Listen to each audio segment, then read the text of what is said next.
So welcome everyone. This is episode 32 and we are talking about what it means to be committed today. And we are with Miss Laura and Miss ZeAnn. Hi. Hi. Well, welcome you guys. So I'd like to start with, how about if you guys have been following us or if you guys are new to the channel, if you like what we're talking about, please like, share, subscribe to let us know that you are supporting our channel. It really does mean a lot to us because we do this to be in service to you guys, to be able to be a guide, a support, and to empower you with a woman's perspective. And we thank you so much for tuning in. And thank you for making the conscious choice to elevate with us today. It's very excited that you decided to be a part of this evolution. So with that being said, let's get into it.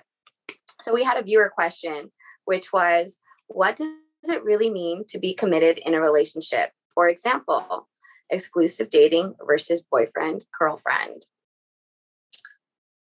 So Miss ZeAnn, what is your take on that? I was hoping you're going to ask Laura first.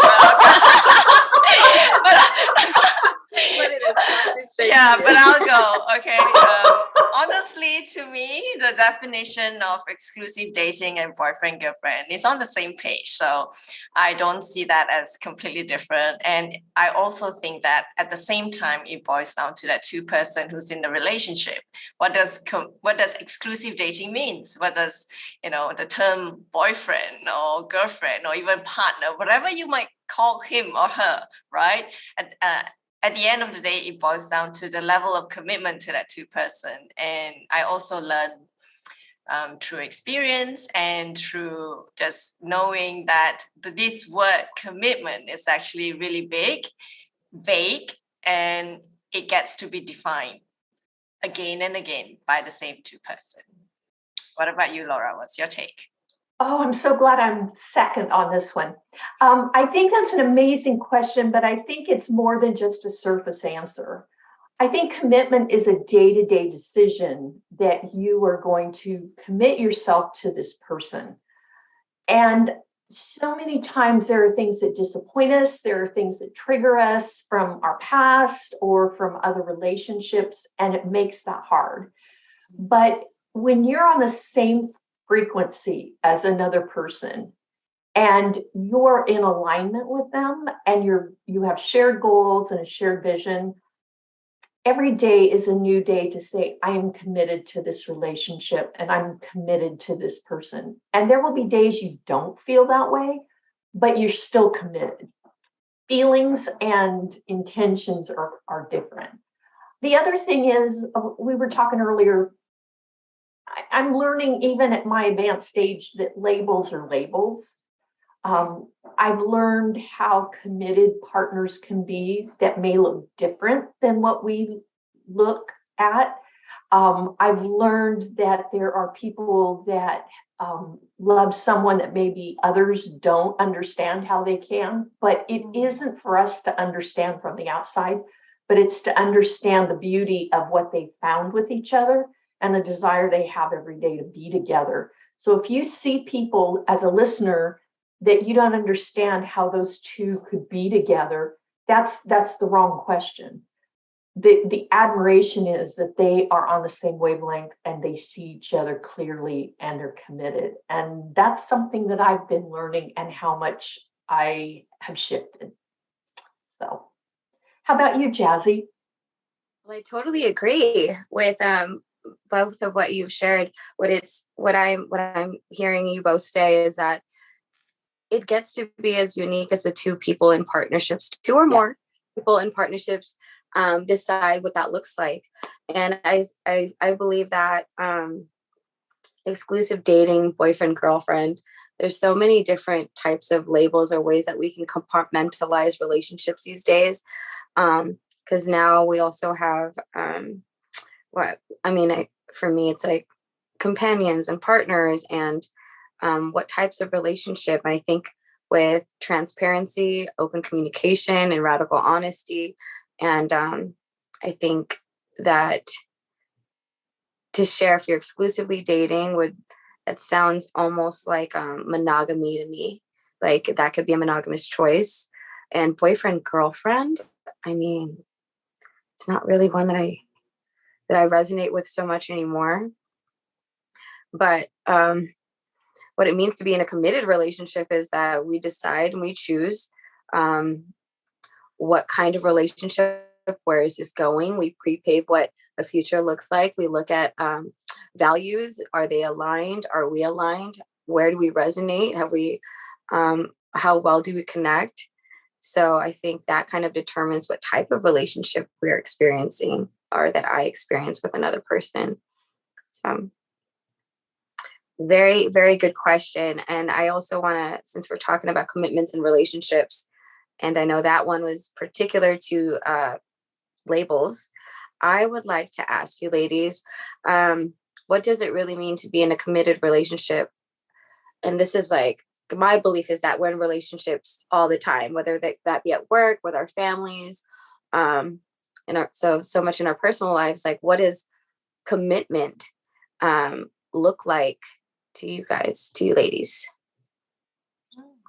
I love that question. And for me, commitment is at the beginning, it's due to emotions, whether in a relationship or a new hobby or something that you want to do. Initially, it starts with emotions that kind of propel us to make that decision. But after that, I believe that it's a commitment to our word. And in terms of relationship, it's committed to a relationship, but not to the emotions, because emotions are fleeting. They come and go. They are ephemeral, they're no longer there after, I don't know, a couple of years. And in the end, you are committed to what you say you would do, to committed to your word. And I think that links to integrity. And I also think that when it comes to both work and relationship, it's also commitment is also to the process, not just to the end results. So when you fall in love with that, and that definitely links to habits, behaviors, and the whole realm of those things. Yeah. What do you think, Laura? ZeAnn, that was powerful. Thank you. I'm always in a state of learning, and I love that. When I was younger, I thought that I had to look for love and commitment outside of myself. I had to look for the right man. I had to look for the right job. I had to look for everything to kind of affirm that I was lovable. But what I have learned in recent years is my commitment should be myself, and not in a selfish way, not in a way where I am totally self-absorbed. But I have to look at how to love myself and how to care for me so that I can be the best committed partner to someone else. The other thing that I've learned is you can't be committed to your work because it can't commit back to you. I mean, work is a corporation, it's a job.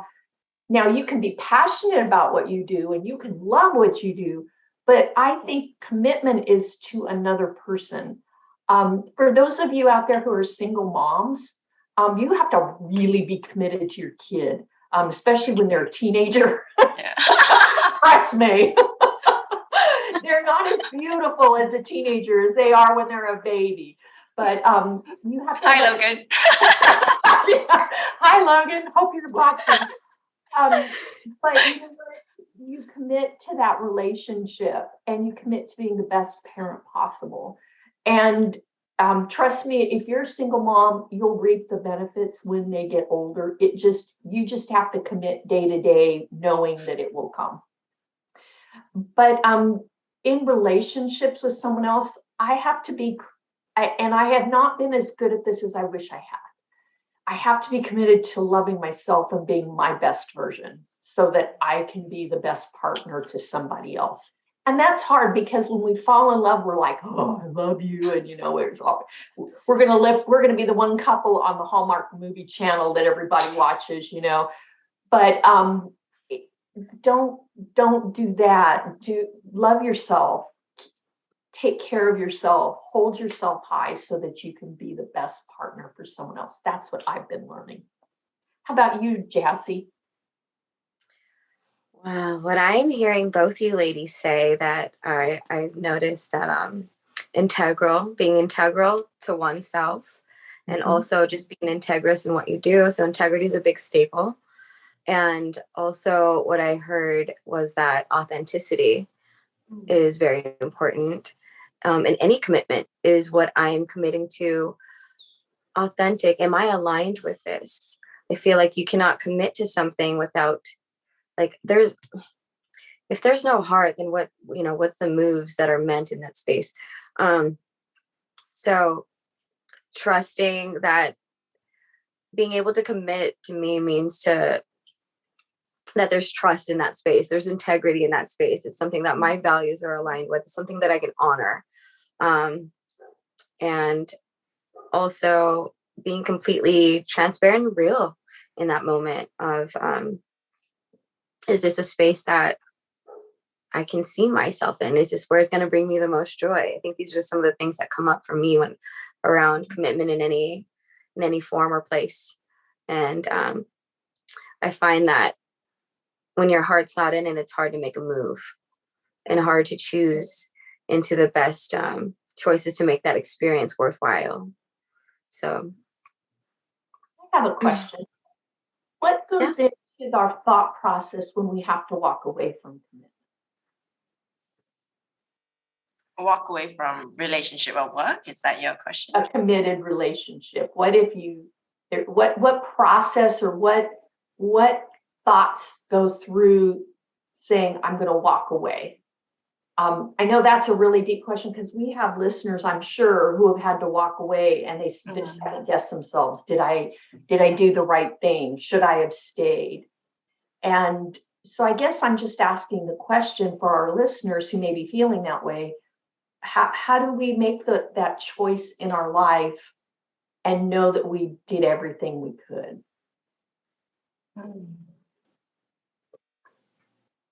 Well, I'll start while you think, because I kind of threw that one out there. I think what happens is we have to be in alignment with the other person.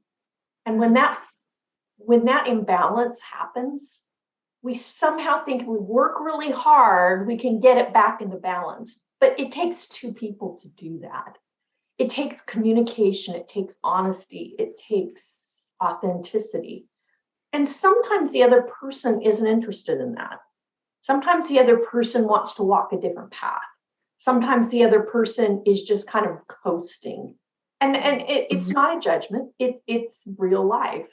And so I think we have to ask ourselves, if I'm not getting out of it what I need, and I'm not able to give what I give, and it's not resonating, I think we have to kind of make up in our minds, do I stay or do I go? I remember when my former husband left our home. There were a lot of things I felt like maybe I didn't do enough, maybe I wasn't the best. You go through all of these feelings, but sometimes it just doesn't work for either or both people. That doesn't mean you're not a committed person. It means that you couldn't do it. You can't be one person doing all the work. So I think that you just have to look at each scenario and say, it doesn't mean I'm not a committed person. I was very committed. It means that it wasn't right. And so you move on, allow people to live their life, and then you move forward and you look for commitment elsewhere. I don't think that's necessarily a bad thing. Sometimes it's best for our growth. Yeah, I agree. I definitely feel like that it does take being radically honest with yourself in that situation, and the acceptance of incompatibility. Sometimes that's just what it boils down to, because when you become incongruent with a relationship or situation, you have to make, or you should or could or would, whichever, make the best decision for oneself. Otherwise, I feel like that could just deter the quality of life you're living. And if you really want to pursue a quality type of life, I think that you should really, stay steadfast in your authentic self, and stay with what brings you joy, and go where your needs are met.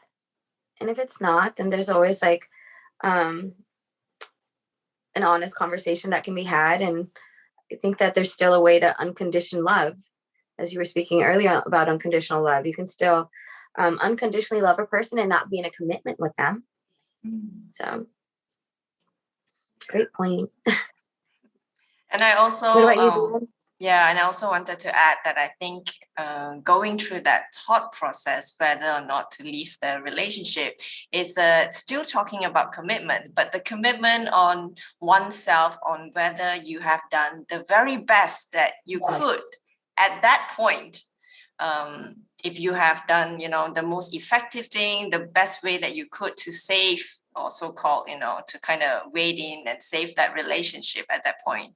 And I think you can only answer that question yourself. And if you have done that, I think you are committed to yourself already. Then you got to decide. Even deciding to not make a decision is a decision, right? Mm-hmm. True. Yeah. Very true. Yeah. What But that reminds sometimes, me of. Oh, go ahead.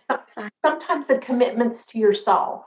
And I loved what you said, ZeAnn. Sometimes you just have to know you did the very best. But if the other person isn't ready and they can't receive or they're not willing, staying could probably be a very low quality of life for you and for them. And I think we have to really look at commitment sometimes is loving someone enough to let them go. And as hard as that is, you can still be committed to loving them. They're just not in your life. And that's painful, but it's also love. Mm-hmm. What that reminds me of is I think I listened to it earlier today. It was a woman's perspective on life, as far as it being like a waiting room, the perspective of life being like a waiting room or like a dressing room. So in the waiting room, you're waiting for things to happen. You're allowing things to come and go in your life. You don't really make these conscious decisions, or you wait to be presented. And in the dressing room, you are presented with these things, and yet you get to try them on. And if it no longer fits you, whether it be a relationship or a job or a place that you live, like these are choices we get to make. And like, even if we try it on and it looks great for a little while, we can take it off, and try something new on, or try a new experience, because that's what this life is about, is creating your life, not just waiting for it to happen. So to consciously pick and choose your commitments, I think is important here. I love that, Jazzy. And I also think that when you have decided to be in the dressing room, that commitment also gives you freedom, because you no longer have to deal with the trying on new clothes and the shopping, the process of shopping, because that requires time and effort. Yeah. I'm always fascinated by people who've been together for 50, 60, 70 years. And I find it fascinating because not all of us will reach that goal. And that's okay. It doesn't make us less than. But I'm fascinated by people that are committed to the point that by the time they reach their, what I call golden years, that they're committed to each other through companionship, through unconditional love. They have a shared history, and their focus is on the other person. So I was just telling the ladies before we came on, I was in Nordstrom's, and I'm a power shopper. I'm like, I know what I want and I go look for it. And I was in the shoe department, and there was this older couple. I mean, really old. They were probably late 80s, mid to late 80s. And he was on the floor on his knees helping her try on shoes. And I got teary eyed because I realized how much more could you love someone than to just get on your knees and help them try on shoes, because she couldn't and she needed them and he was there for her. And I mean, for me, it was just powerful that somehow they had committed for years and years and years that they were going to be there for each other. And that commitment was still strong at that point. So I marvel at that. Sometimes I envy that. But I think that we all can be committed in different relationships in different ways. And sometimes time, it doesn't mean the length of time. Sometimes a person can impact your life in a very short period of time and be the love of your life and not be there for long. But I just marvel at the long-term relationships and how that happens. But once again, if you have had a short-term relationship, that can impact you just as much. It sounds like he just made that conscious choice for love. Yeah. Yeah. Or maybe they just got married. I'm joking. I should have walked up and asked, have you been married for 5 minutes? They like chose into feeling the honeymoon phase. Like that's Maybe. I should have done that, ZeAnn. I wish you'd been with me. I would have asked that. They hadn't had time for their first fight yet. Yes, that's right. Or maybe the fights were 50 years ago. Is there anything else that anyone wants to share about this wonderful topic? I've been enlightened and empowered this. Well, I just want to say to the listeners, I have a question of the week for you. And the question is, in what area are you committed? And in what area do you want to grow in your commitment? Ask yourself that. And if you don't mind, share it with us in the chat. What I mean by the chat is if you follow us on YouTube, please press follow and we welcome the comments. If you listen to us on Spotify, please favorite us or follow us. Is it follow? Sorry, follow. I'm more of a YouTube gal. Anyway, and if you don't want to do either of that, please send us an email at lotuschatworldwide@gmail.com. We value all of the feedback. And if you have something that you want us to talk about that means something to you, please share that as well. And we'll make sure we add that to our list of topics. But tonight has been amazing. Thank you, ZeAnn. Thank you, Jazzy. It's great. I learn something new every time I'm with you guys. So with that being said, have a good evening, and we'll see you next week for Lotus Chat number 33. Bye-bye. I can commit to that.